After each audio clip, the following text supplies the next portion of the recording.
This series is based upon and inspired by the 2021 series Squid Game, created by Hwang Dong-hyuk and produced by Netflix. It also features art created by the fabulous Andrew MacLaine.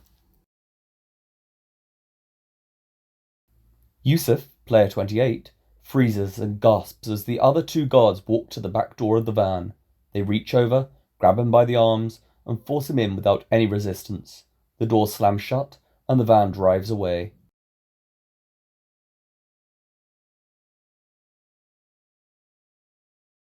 An hour later in the centre of Brighton, Alan, player 23, paces with a slight limp along a narrow street and enters a heavily stocked bookshop.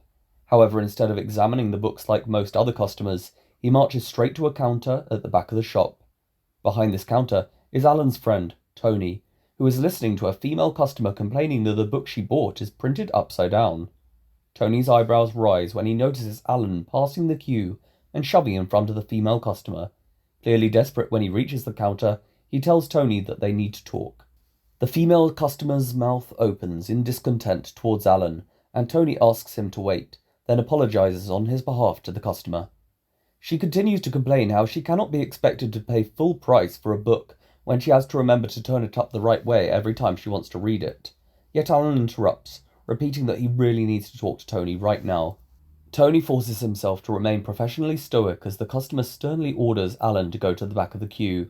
However, Alan shouts that this is important and snatches the book from her hand before throwing it over his shoulder, narrowly avoiding another customer's face. The female customer's mouth and eyes open simultaneously towards Alan until she gasps, "Excuse me." Tony acts quickly to hide a grin when he notices how wide her mouth has opened. His supervisor then marches over from the other end of the shop and asks Alan to leave. Alan initially remains still, but sees Tony's uneasy expression and glances back to the other customers in the queue, who seem as annoyed as the woman at the front. The supervisor walks around the counter to stand next to Tony and tells Alan again to leave this very moment before he calls the police. Alan huffs out, but notices Tony subtly mouthing 1 o'clock and darting his eyes towards the shop's entrance. For the next few minutes, Alan paces impatiently back and forth outside the shop, sometimes stopping to tend his ankle. He eventually becomes tired and sits down on the curb, where he pats and rifles through his jacket until he finds an almost empty packet of cigarettes. Alan thankfully pulls out a battered cigarette, which he tries to light, although he fails to notice that it is already snapped. Just when Alan realizes his problem, Tony comes out from the shop and says he was allowed to take his lunch break early. He lethargically sits down on the curb next to Alan, then with a touch of annoyance, asks what is so urgent. Alan bites his lip, but Tony cuts in that actually he would like to know first of all why Alan did not pick up his phone over the weekend. Alan inhales and looks ready to reply, yet seems unsure of what to say. His face becomes still, and tears slowly form in his eyes. Tony watches the tears begin to fall from Alan's eyes. While Alan's body trembles a little, Tony frowns and asks what happened to him this weekend, but he simply stares ahead. Tony puts his arm over Alan's shoulders, which seems to calm him to some degree, and he finds himself leaning towards Tony. Several pedestrians give strange looks to the men when they pass, although Tony ignores them. Seemingly giving up on finding out what happened this weekend, he jokes that if Alan needs to cheer her up, they can always watch the tape of Sam Fox trying to host the Brits again. Alan manages a small laugh through his tears. After taking a pensive breath, Tony states that he and their friends have been worried, especially with the amount Alan is drinking and smoking. He tries to defend himself, but Tony cuts in, asking why he is not at work right now, for example. He struggles to think of a reply, and Tony says that in the 3 years they have known each other, he has never been this bad. As Alan silently focuses on the curb below, Tony asks once more about what is going on, before warning him not to lie. Alan's skin turns pale, and he sniffs towards the ground. He gulps, then turns to face Tony, and says that he has the disease. Tony looks back with no apparent emotion, but tears fall again from Alan's eyes as he laments how he does not know what to do. Tony turns ahead, and a few seconds pass, until Alan sniffles that he has not told anybody else. Tony exhales, and Alan says he only found out in the summer. He sniffs again, and tearfully states that he does not know how much time he has left. Alan brushes away his tears, and Tony looks ready to respond, when Alan gulps and continues through his tears that he knows they have always liked each other, but this is why he did not make a move when Tony finally broke up with that duckhead Jonathan in the summer.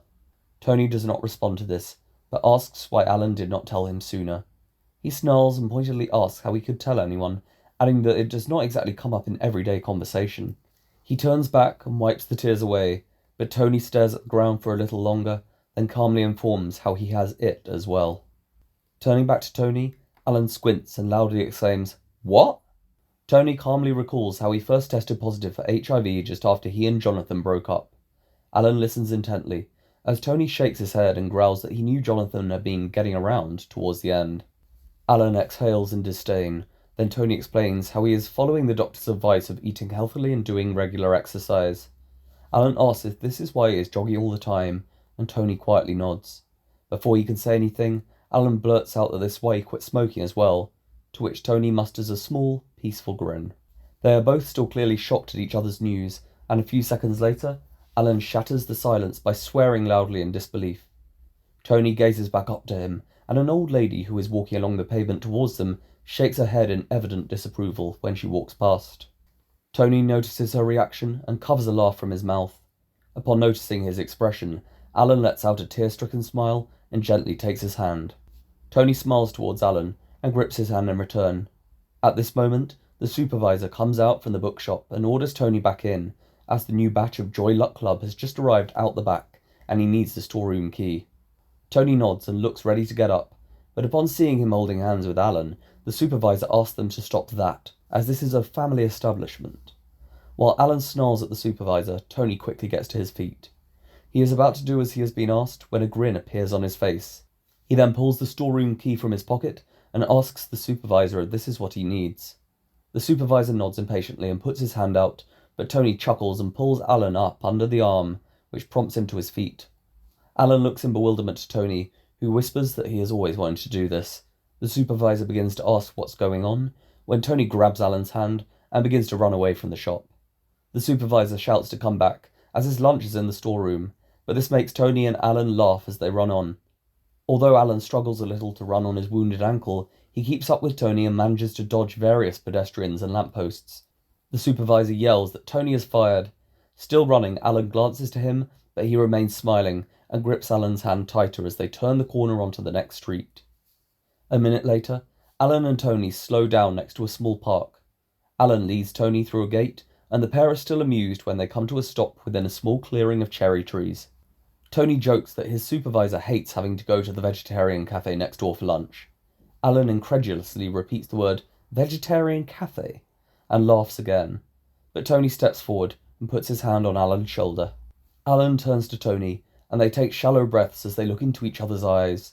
Alan slowly moves forward and kisses Tony, with an intensity which is tentatively reciprocated to an even level. They continue holding each other closer and closer in their hands. After some time, Alan pulls away and Tony glances around, although when he smiles back, tears form in Alan's eyes. Tony seems surprised and gently lifts up Alan's chin. With some thought, Alan states, "If only we knew." Tony gives a bittersweet grin, but suggests that from now on, they enjoy all the time they have. Alan smiles and kisses him again. Within 5 minutes, the men enter a block of flats and rapidly climb the stairs up to the top floor, on which Tony's flat is located. Alan kisses Tony's neck as he rapidly unlocks the door to the flat. Once it is open, a large British bulldog charges out to greet them. Alan yelps and scurries back against the wall when the dog excitedly jumps up.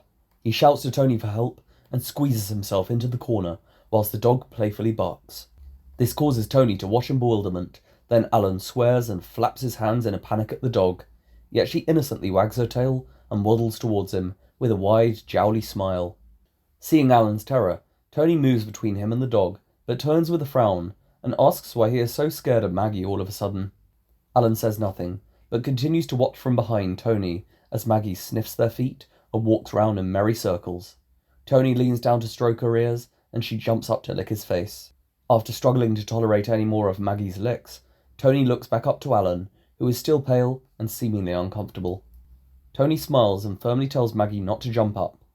Alan appears to relax slightly, as Maggie stands still, then she looks up into his eyes, clearly expecting affection in return. Tony watches with concern as Alan very cautiously lowers himself to Maggie's level and strokes her head. However, Alan begins to smile when Maggie tries to lick him with her wet, panting tongue, and Tony comments that she loves him. The men enter the flat and proceed into the bedroom. For the next half hour, they engage in passionate intimacy, then lie contentedly together within the sheets of Tony's bed. Alan lights a cigarette, and after exhaling the first cloud of smoke, he asks if Tony has told anyone else about it. He sighs and answers that he told his family about his HIV diagnosis just after he found out. He elaborates how since then, they have only wished to speak to him by phone, instead of risking meeting him in person. Alan frowns and asks if this includes his sister, as she mentioned how much she supported him when he came out, and how excited she was to tell him about her pregnancy. However, Tony forlornly replies that his sister is the most worried about being around him, because she does not want to risk catching the infection from him, and she read somewhere that it could be passed on to her baby. Tony gives a melancholy smile to Alan, who quietly swears in disbelief, and asks when he will be able to see his family again. Tony cynically answers, "When they realise that I'm not the bogeyman."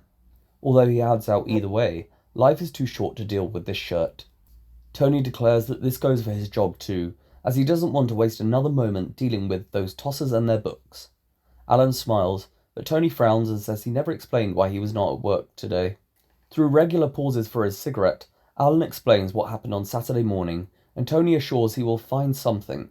Alan shows no emotion and calmly states that he does not want to talk about money right now. Looking into Alan's eyes, Tony reaches over and gently caresses the side of his body. He brushes over a lesion on Alan's ribcage, which makes him wince. Tony apologizes and removes his hand, but Alan tells him not to worry, as he likes the feeling of Tony's hand against his skin. Tony runs his hand up to Alan's face and strokes his cheek. Alan inhales from the cigarette once more, and when the smoke flows around Tony's hand, he remarks that Alan should stop smoking those things. He bluntly responds how he does not want to waste whatever time he has left trying to give up something he loves. He dazedly smiles to the ceiling and exhales, but after hearing nothing in return, he looks over to Tony and notes his serious yet thoughtful expression. Tony asks if Alan has heard of AZT. He asks if AZT is not a rock group, to which Tony replies how he is thinking of either AC/DC or ZZ Top. Alan gives a blank stare, and Tony says not to worry. He smiles and continues that he heard on the Gayvine about a drug called azithromycin, better known as AZT. He then explains how this drug is being tested on HIV-positive men in America in an attempt to support their immune systems and help them live longer. Tony says that although he cannot find any information on AZT either at the library or in any medical journals, he has heard the drug could possibly be used to develop a cure for HIV. Sitting up with apparent interest, Alan asks if there is a waiting list for it over here, or if it is available for prescription, but Tony answers that he could not find any program like this in England, and his doctor had never heard of AZT. Alan frowns and asks how Tony knows about this stuff, when even the doctor knows nothing about it. Tony responds that he did his research and has been scanning through American newspapers. He adds how they cost an arm and a leg to get your hands on, but the information inside them is worth it. While Alan stubs out his cigarette, Tony informs him that there were protests in New York a few months ago, which led to the price for a year's dose of AZT to decrease by 40%, but this would still cost more than either of them could afford. Tony scratches his nose, until Alan frowns and asks how he knows this stuff even works. Tony immediately responds that he does not, but gives a hopeful smile and claims, "It's worth a shot, right?" Alan gives a small shrug of indifference, then looks stoically to the window and watches the rain begin to trickle from the sky. Tony turns to him and seems unsure of what to say, although after a few seconds, he says how they could travel to America and try to get hold of this drug if they saved enough money. Alan scoffs, "With what jobs?" Tony grins and responds, "Fuck knows," adding that he doesn't care about money. Alan lets out a weak smile and takes Tony's hand. After a moment of peaceful silence, Tony adds how he has always wanted to go to Las Vegas. Alan lies back in Tony's arms and replies that he would rather go to New York and see a bull. Tony jokes, "Don't you mean bulls?" and Alan playfully hits him. He then sits up and removes the sheet from over his body, tensing his muscles and saying how he could easily win the Butch Queen category. Tony looks on and states how he has no idea what this is, but Alan is the last person to come to mind when he hears the word butch. Alan winks, and Tony pulls him back down into the bed. After silently lying together a little longer, Tony says that he needs a shower, and gets up out of bed. As Alan hears the running water, he looks down at his body and examines the lesions once more. A few seconds later, Maggie wanders into the room and jumps onto the bed next to Alan, who passively strokes her head. A minute passes, and he reaches down from the bed and pulls out the card from his trouser pocket, which was given to him by Ray Gamerton before the games. Continuing to stroke Maggie, Alan quietly reads the card aloud. After a few seconds spent running his tongue against his teeth and scratching Maggie's head, he grabs the phone from next to the end of Tony's bed and dials the number on the card. An automated voice on the other end of the phone almost immediately informs that this number is not recognized, and the call is abruptly terminated. Alan whispers the number aloud and types it into the phone, more carefully this time, but he is met with the same response. He appears ready to try dialing the number for a third time, when Tony calls out from the shower, asking if he is going to join. He looks nonchalantly to the phone, then puts the card back into his trousers and shouts that he will be there in a second.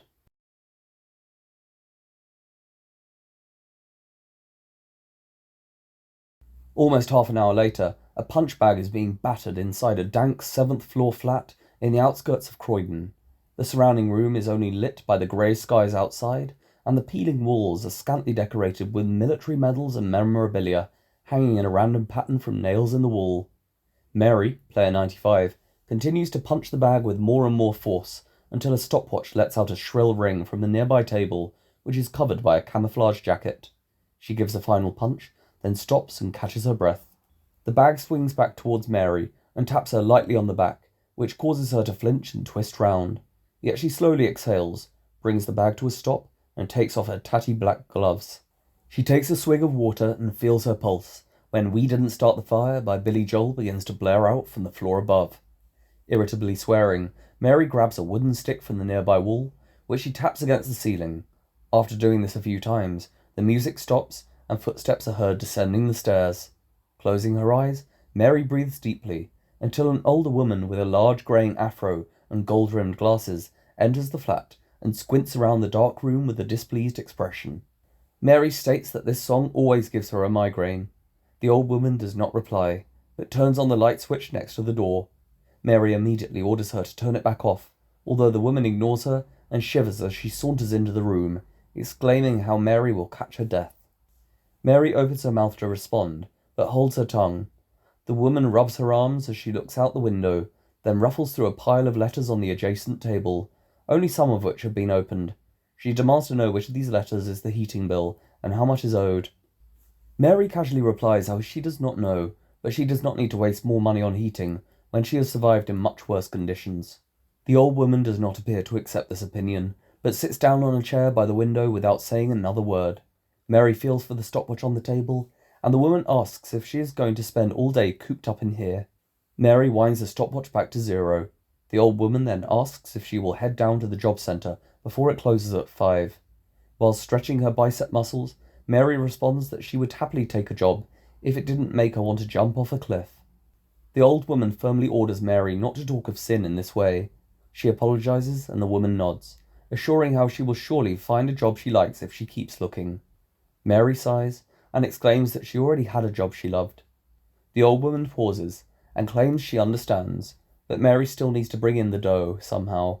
Mary turns and begins to punch the bag, at first gently. Whilst the old woman elaborates further on the need for financial security, Mary punches the bag more and more violently, gritting her teeth with a greater force every time she lays a punch. However, within 10 seconds of listening to the old woman's reasoning, Mary yells in anger and punches so hard that she twists on her foot and trips against the wall. The old woman holds a hand to her mouth as Mary is hit by the swinging bag and nearly stumbles to the floor. She gasps for breath from this impact and feels around for the table, which she then uses to support herself. The old woman rises from the chair and begins to ask if Mary is all right, but she shouts back how she is fine, then rips out her gum shield and takes a breath as she feels her hand out towards one of the medals on the wall. After watching Mary for a few seconds, the old woman slowly gets up from her chair and says she is only looking after her like she promised her mother. Mary nods, but wipes the sweat from her brow and feels for the stopwatch on the table. The woman walks over, hands it to Mary, and asks if she would like to talk about anything on her mind.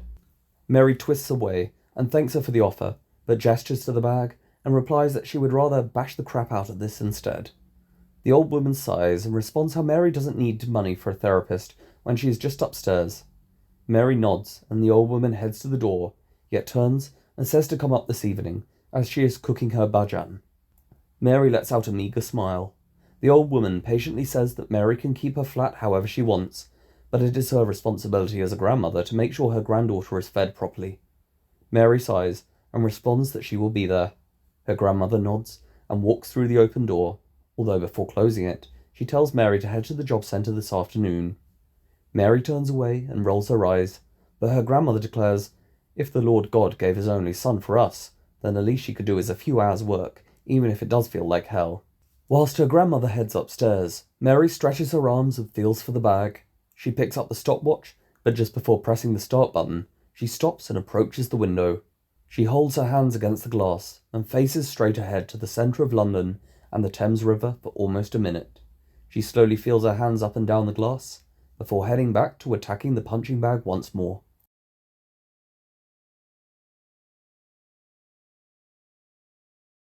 Exactly 1 hour later, Helen, player 22, is sitting in a quiet, bland waiting room of a hospital in central Leeds. Over the chorus of Wuthering Heights by Kate Bush, which is playing from a small radio in the corner, the receptionist can be heard tapping loudly on a computer's keyboard. Helen holds a tattered copy of The Face magazine, but her leg is shaking too heavily for her to focus on its text. After attempting to read the magazine once more, Helen tosses it onto the table ahead. She leans back, closes her eyes, and inhales deeply. Yet just when she exhales, the receptionist announces that Dr. Farrow is ready for her in room 2. Helen jumps to her feet and rushes into this room without knocking. Tears form in her eyes as she frantically asks for her results. Dr. Farrow, a middle-aged woman with soft hair and glasses, gets up to greet Helen, then asks her to sit upon the covered bed. Helen instantly does so, and Dr. Farrow sits at her desk, asking how she is feeling. With a touch of impatience, Helen simply responds that she just wants to know the results.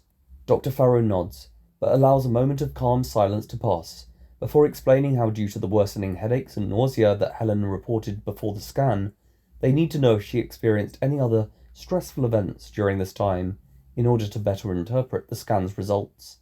Helen looks to the window, crosses her arms, and responds in an ironic manner that she has only had the usual stress of living off £38 a week. Dr. Farrow gives a gentle nod and asks in return if she has been trying the relaxation and breathing exercises. Helen answers in an aggravated tone how she has, but it is still difficult to let go. Dr. Farrow nods and takes a piece of paper from her desk, while Helen tearfully holds her breath and tenses her body. Dr. Farrow clears her throat and in a slow and cautious manner informs Helen that the results of the MRI scan are unfortunately not what they were hoping for. Helen's face does not move, and it is explained how the results show the tumour in her brain to have grown significantly in size over the last month. Helen slowly looks down and feels her hand through her pink mohican.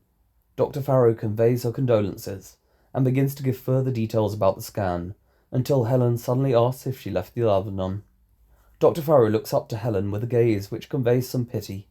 Helen gets up from the covered bed and seems to think aloud as she mutters to herself, before eventually nodding and reassuring herself that she turned it off when she left her flat. Helen sits back down, and once she is fully settled again, Dr. Farrow explains the results of the scan in more detail. However, after just a few seconds, Helen asks if they can still operate in February. Dr. Farrow looks back to the results and pauses, struggling to begin her sentence. Helen's eyes recede, and Dr. Farrow warily replies that due to the size and position of the tumour, an operation would be extremely unsafe and most likely unsuccessful. She begins to discuss alternate treatments, although Helen soon butts in, inquiring timidly if it is going to kill her. Before an answer can be given, Helen asks how much time she has left. Dr. Farrow gives a wry smile and replies how Helen should not think like this. She continues discussing other treatments, but Helen firmly repeats how much time. Dr. Farrow looks down to the paper and takes an unwilling breath, then hesitantly answers that she cannot say for certain, but if no action is taken, Helen may live for up to 6 months. Following a pause, she adds that if Helen follows the recommended courses of radiotherapy and medication, this time could, however, increase to beyond 12 months.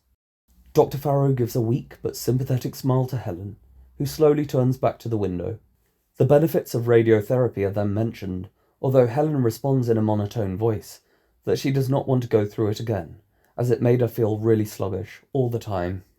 Not long after, Helen walks quietly from the hospital, after promising Dr. Farrow to take care of herself and reads some of the booklets on other treatments. Noticing that the sun is beginning to set in the distance, Helen waits by the parked ambulances and finds herself focusing on their number plates. She seems unaffected by the moving vehicles and patients around her, until she notices a happy young couple with a newborn baby getting into a taxi on the other side of the road. Helen turns away and focuses on the descending sun and pink skies to the west. After some time, she looks back to see the taxi driving away with his family. Once the car has turned the corner, Helen's body shakes a little, and tears form in her eyes. She grabs a tissue from her pocket and cries into it, letting out shuddering breaths as the tears freely flow.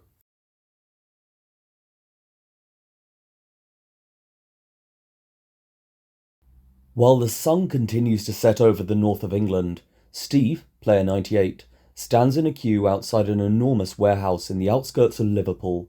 He and the others in the queue are able to hear the joyous cheers of the crowd inside over the booming opening vocals of Ride on Time by Black Box. With Steve are a few friends, including his brother and his sister-in-law. Like the others in the queue, Steve's friends are wearing a variety of clothing styles, while he wears a baggy green shirt and well-preserved jeans. As the chorus of the song plays on, Steve's sister-in-law comments that she is surprised but pleased he came this evening, because he said he could not afford it. Steve replies how he needed to unwind and see everyone again, just like the old times. He then gestures to his brother and says he could not say no to Mark, who looks over with a grin. Another male friend with shaggy brown curls abruptly leans in from behind and slurs that he did not think Steve would want to be somewhere with so many people. Steve does not react, and his friend hurries to explain what he means, but Mark grabs him by the shoulder and whispers to shut up. Steve's sister-in-law hastily asks if he has any new work coming in. He wistfully shakes his head and replies that he has been trying to find something down the docks, but all the good stuff has gone. For the next few minutes, he goes into more detail about his troubles with finding construction work, and his sister-in-law listens patiently until they have reached the front of the queue.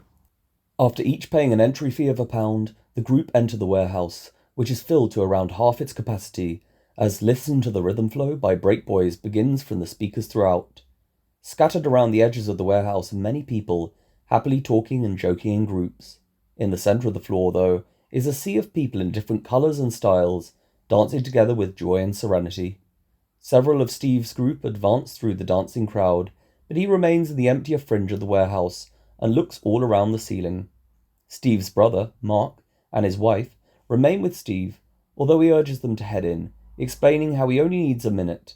Mark begins to reply that they will stay with him when they notice their friend with the brown curls tripping and almost falling ahead, although he is caught by another friend. Steve's sister-in-law tuts and asks why Nigel always drinks before. Mark responds that he told the silly sod not to. They then watch as the other friend tries to support Nigel from falling. Mark looks ready to move ahead and help, but he turns back to Steve and asks if he's sure he won't start breathing funny again. Steve nods with a weak grin and tells Mark to help Nigel. As Mark paces ahead, Steve addresses his sister-in-law as Janet, claiming he honestly feels sound and for her to get dancing. Janet immediately answers that she is not leaving him alone. Appearing to accept this, Steve watches the pulsating crowd ahead. Yet after almost a minute of not speaking, he says he feels ready, and Janet smiles in surprise, but tells him to remember she is here with him. Steve does not respond, and walks forward, with Janet hurrying to catch up.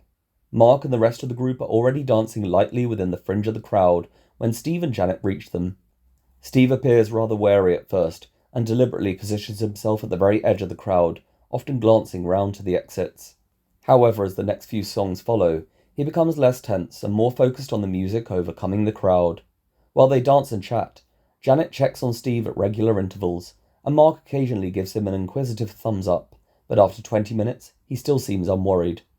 By this time, the heat of the growing crowd has increased. Steve finds himself unbuttoning his shirt, and he looks around to see a young woman dancing nearby. Her long, sweaty ginger locks sway as she vibes to the music's throbbing trance in a pair of blue dungarees, and she begins to notice Steve. Whilst Definition of Love by Chaos finishes playing, one of Steve's friends takes a small bag from his back pocket, then walks between the others in their group, subtly offering them each a pill from this bag.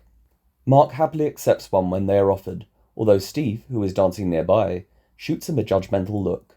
Mark places the pill on his tongue and approaches Steve, who looks away to watch Janet politely decline a pill. Their friend turns to Steve and offers him one, which he appears ready to decline. However, his eye is caught by Mark, who smiles and mouths the word unwind. The friend grins as he notices this, and Steve reluctantly breathes out, before taking the pill from his hand. Most of the group consume their pills and continue dancing for the next few songs. Mark continually checks on Steve until the placid introduction of Pacific State by 808 State begins, triggering euphoric cheers throughout the crowd. Steve then turns to see the woman in the blue dungarees smiling at him. The beat of the music picks up, and he regards this woman until she slowly walks towards him. Although the surrounding crowd is growing, Steve does not notice anyone except for this woman, who is now stood before him. He stares at her left dungaree strap, which he allows to fall to the side. The crowd vibrates and the saxophonic melody plays on. With the pill still in his hand, Steve reaches onto the woman's dungaree strap and gently brings her closer as he too steps forward. The song's naturalistic sounds echo through the warehouse, and she runs a hand through Steve's black hair, peacefully staring into his big brown eyes. The tranquil beat continues, and Steve reaches forward to hold the woman, who runs her hand across his chest and kisses his cheek. Steve appears mesmerized by her bright blue eyes, then looks down to kiss her lips, when another man suddenly backs into him from the side. The beat of the music switches and Steve darts around to see the man apologizing, yet as this man turns away, Steve gasps upon realizing the size of the crowd around them. He frantically looks back and notices Steve swaying to the music with closed eyes. As another couple move towards Steve from the other side, his eyes widen and he violently backs away, stepping onto the toes of a petite woman who yelps and twists to him in pain. Steve jolts back and gasps to the woman in dungarees that he needs some air. The music hits a climax and he rushes towards the nearest exit. Janet watches as Steve darts away through the quivering, euphoric crowd. She grabs Mark by the hand and leads him after Steve, who is now advancing to a large open gate in the side of the warehouse. A minute later, he appears relieved to stumble through the gate and enter the edge of a far less densely packed car park. Although a light drizzle falls upon this area, the people here continue to chat and smoke, with some couples even becoming intimate, but nobody seems to notice Steve, who proceeds to hold himself against the wall and breathe deeply. Within 30 seconds, Janet leads Mark into the car park and spots Steve against the wall to her left. He jumps as Janet calls out to ask if he is all right, yet he slowly turns from the wall and nods with an exhausted smile. Mark puts a hand on his shoulder and slurs with a smile that the gingerbread got away. Steve gives a small chuckle, but Janet lights a cigarette and says there are plenty more out there. She offers her cigarette to Steve, advising that it will calm him down. Whilst Mark tries to catch a raindrop on his tongue, Steve thanks Janet and takes the cigarette. He briefly appears to examine it, then inhales and shares how it was too loud inside. As he looks up to the sky, Janet reminds that they could stay out here for as long as he needs. However, Mark suggests they head back in before the molly wears off. With a blend of amusement and sincerity, Janet tells Mark to pipe down, although Steve gives a light shake of the head and opens his hand to reveal the unconsumed pill. After frowning and smiling simultaneously, Janet says she thought Steve had taken it. Mark gasps and exclaims he is missing out, when Janet interrupts, stating how Steve should actually be proud of himself for facing this with a clear head. She gives Mark a knowing glare until he seems to focus again, then gradually nods in agreement and said that this takes guts, before winking and putting a hand on his brother's shoulder. Janet is then asked for a cigarette by a bald woman in a yellow dress behind them. As she starts speaking with this woman, Mark tells Steve in a slurred voice how much he loves him. Steve jokes that he is glad he did not take the pill if it makes you this annoying. Mark gives a wild smile and playfully shoves Steve, who does the same in return. They have a few more laughs until they notice two youths trying to break into a vehicle at the other end of the car park. Steve asks if they should tell someone and seems to contemplate doing so, but Mark leans against the wall with a lazy grin and responds that the car's owner should have known better. Steve frowns and asks Mark how he would feel if his car were broken into. Mark slowly turns to see that Janet is still speaking to the bald woman, then whispers that some opportunities are too good to let go to waste. Steve raises his eyebrows, yet Mark does not notice this change in expression. Whilst Mark begins to express how much he loves the rain, Steve appears thoughtful, but gradually more forlorn. As Mark's opinions on the rain morph into a romantic monologue towards each droplet that falls, Steve focuses on the youths. They finally break into the car and drive it away.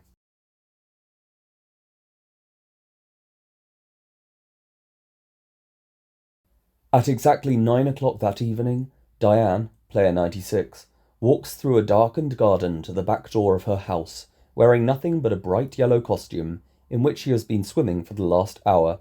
She does not seem to notice that water is still dripping from her costume as she strolls over the tiled floor of the kitchen and passes the living room. She briefly regards her mother, lying back in a chair with closed eyes, while a nearly empty bottle of red wine sits on the adjacent table. Diane walks on with a tut and ascends the stairs, then enters her bedroom and pulls off the dripping costume, which she lets drop to the floor. After drying herself with a thick towel, she opens an inbuilt wardrobe containing a plethora of VHS tapes and grabs Airplane, which she clunks into the VCR player of her television. Whilst the opening sequence plays, Diane opens another wardrobe and eventually chooses a slender scarlet dress, which she places carefully onto her bed. She then sniggers at a comedic exchange in the film between two airport announcers. She puts on a pair of matching dark red underwear, then the dress itself, before twirling around in the mirror. Yet when the film portrays a plane driving through a window, the resulting sound of smashing glass echoes around her room, and she jumps in fright. Diane gasps for breath, but proceeds to laugh at her own fright.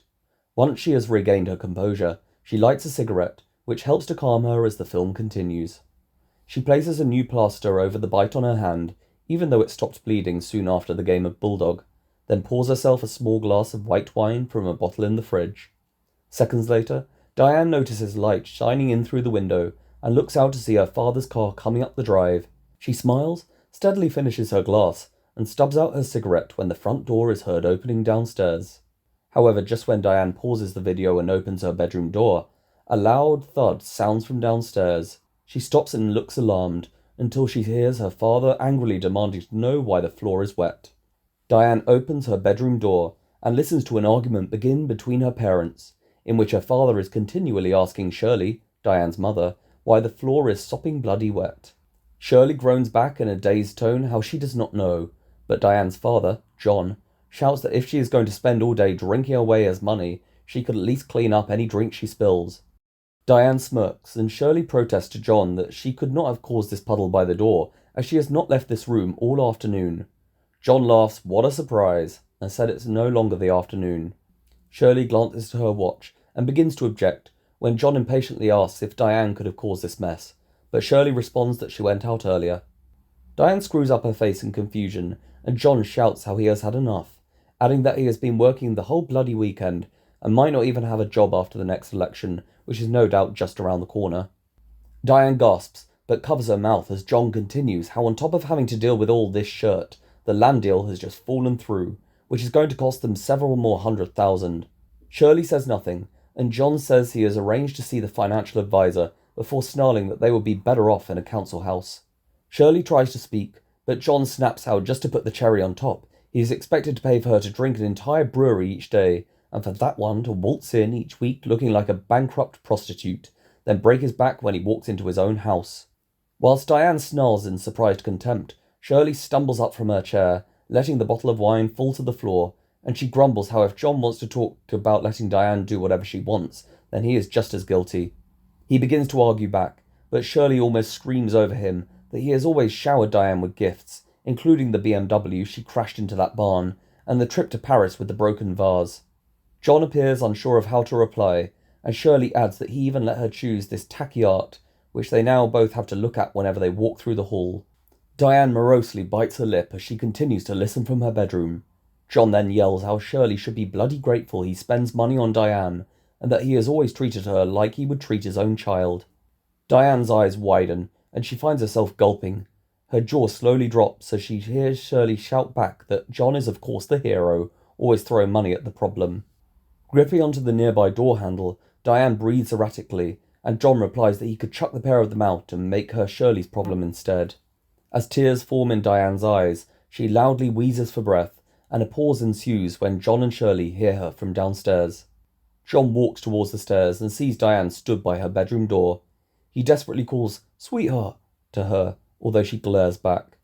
Diane tears down the stairs, and John appears defensive when she nears him.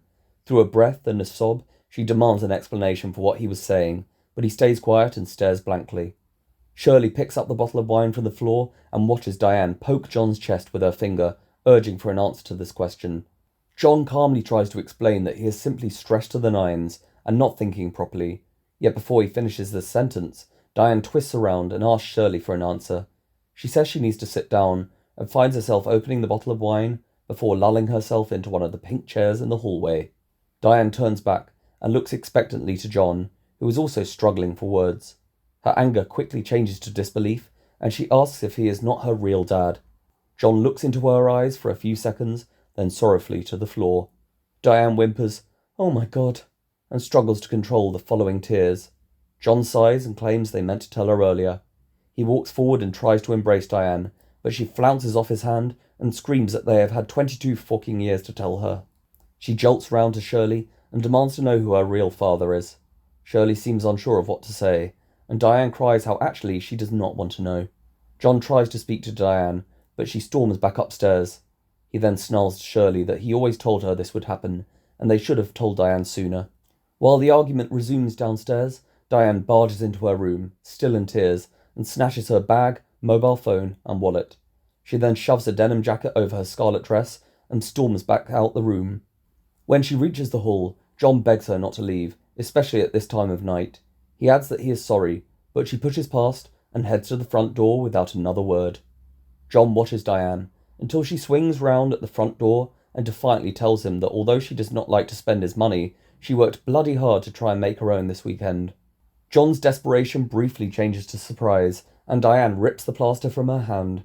He leans back as she marches towards him, before thrusting her scar in his face and shouting, "I wrestled a bulldog." Diane throws the plaster at John's feet and walks out, slamming the front door behind. As her footsteps are heard marching down the gravelled drive, Shirley dazedly asks John what this means. He sneers back, and Shirley asks if it is a way of saying she's on drugs, but he tells her to shut up and storms back upstairs. Diane continues to pace down the gravelled drive with tears streaming from her eyes, yet just when she is about to reach the end of the drive, her mobile phone rings.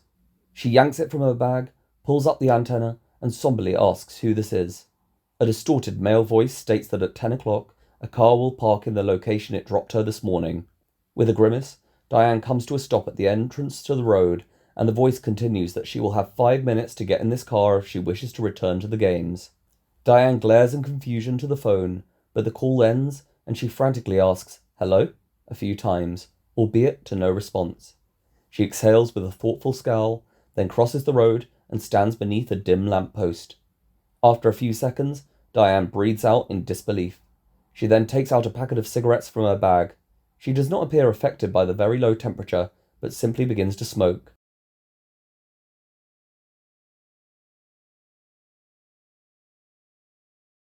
At 10 o'clock, 81 large, dark blue cars park in various locations across mainland Britain in order to collect players who wish to return to the games. Over the following 5 minutes, Tracy, player 26, Nicholas, player 173, Alan, player 23, Mary, player 95, Helen, player 22, Steve, player 98, Diane, player 96, and 101 other players get into their respective cars. Some players do so readily, while others are a lot more cautious. However, within a minute of the journey's beginning, all but one of these players are already sedated by gas. One of the cars is driving through the streets of Soho. Sitting in the back seat is Joanne, player 175, who is struggling to solve a Rubik's Cube. After several manipulations and reflective mutterings, she grins upon turning an entire side of the cube white and tells the driver, who congratulates her in return. Joanne turns her focus to the other side of the cube when Around the World by Lisa Stansfield begins to play from the radio. She looks up as the strings of the introduction kick in and asks the driver to turn up the volume. He does what Joanne asks, and she grooves lightly in her seat. However, she soon struggles to solve the rest of the cube. After a while, she states with some frustration how she can never solve more than one side, although the driver replies that she is making progress and should focus on getting some rest. When the song ends, Joanne takes the driver's advice and reclines across the seats, looking up through the window at the enlightened buildings as they drive out of London, until her eyes begin to close. Over the next 5 hours, a continuous stream of cars passes through a security gate and enters the compound of the British Squid Game. When each car arrives, Circle guards carefully remove the unconscious player or players from inside, then check their bodies and clothing for any banned items. Once this process is complete, players are changed into new tracksuits with their assigned player numbers. They are then placed on stretchers and carried through to the dormitory. Each player is allocated back to their assigned bed, and after being verified by one of the 5 triangle guards, they are left to sleep for the rest of the night. At around 4 o'clock in the morning, player 164 becomes the last to be placed in his bed. Green guard verifies his clothing and begins to examine a tattoo of an eagle and thistle on his neck, when the lights above turn from their dark blue shade to complete darkness. Green guard and the other triangle guards leave the dormitory, and armed circle guards subsequently patrol between the rows of beds. For the next 2 hours, most players sleep without interruption, and although some briefly awaken, almost all go back to sleep soon after. A few minutes after 6 o'clock that morning, Pat, player 177, awakens in a panic and gasps as she looks over to Joanne. She seems to remember where she is and slows her breathing, then reluctantly brings her legs over the side of the bed. A circle guard notices Pat's movement and approaches. She does not seem fazed by the gun he is holding, but whispers how she needs to spend a penny. The guard asks if she can wait, to which she shakes her head and replies that she is about to burst. He says she will need to be quick, before escorting her to the set of double doors on the back wall. The guard leads Pat down a musty corridor lined with metal walls. When they stop outside the bathroom, she moves to push the door, but the guard stops her and says he is going to make a cup of tea in the kitchen. Pat begins to say how she likes hers, when the guard interrupts that she must wait inside the bathroom for him to collect her. She appears disgruntled, although she thanks the guard and hurries into the bathroom. She enters the nearest cubicle, then begins to urinate, while breathing deeply and staring at the cubicle door. As Pat finishes, she hears the door to the bathroom opening. Footsteps move through the room, and she asks in an amused tone if this person is also feeling a tad nervous. The footsteps enter the adjacent cubicle, but no response is given to Pat's question, and she apologizes for any disturbance. She is met by more silence, and with an awkward chuckle, claims that she can never stop talking when she is nervous, just like she is doing now. She recalls how when she was young, her mother would scold her for harping on, and if her mother were here right now, she would be telling her to put a sock in it. Pat cackles to herself, and continues to look ahead to the cubicle door, saying how nothing could get past her mother. Without stopping for breath, she shares how even though her father ran off once he was back from the front lines, her mother never stopped working like stink in order to provide for her and her brother. After shuffling on the toilet seat, Pat becomes somber and asks aloud what her mother would say if she could see her here right now, describing herself as having a bigger pile of bills than her house, one son that hates her, and another that moved 1,000 miles just to get away from her. A tear suddenly forms in Pat's eye, but she says there has to be a chance at least that she can win all the money. A timid smile appears across her face, and she exhales deeply, until the door of the adjacent cubicle unlocks. The footsteps exit this cubicle, and Pat frowns, but in a sincere tone, she wishes this person luck for whatever game is next. Pat spends the next few seconds ripping off some toilet roll, without noticing a pair of feet appearing before her cubicle's door. She tends to herself until her cubicle's door crashes open with a loud thud, narrowly avoiding her head as it smashes into the wall. Pat screams and raises an arm into the air when a knife is thrust into the side of her throat and blood splatters across the wall. She gasps in pain, and another stab is taken across her throat. More blood sprays out, and she tumbles off the toilet seat, desperately clasping her hands to her neck. Pat shakes violently on the floor when blood gushes in various directions. She still tries to cover the wound with one hand, while aimlessly thrusting the other ahead. However, a puddle of blood is rapidly forming all around Pat, and in less than a minute, her sporadic and jagged movements cease, leaving her body still and lifeless.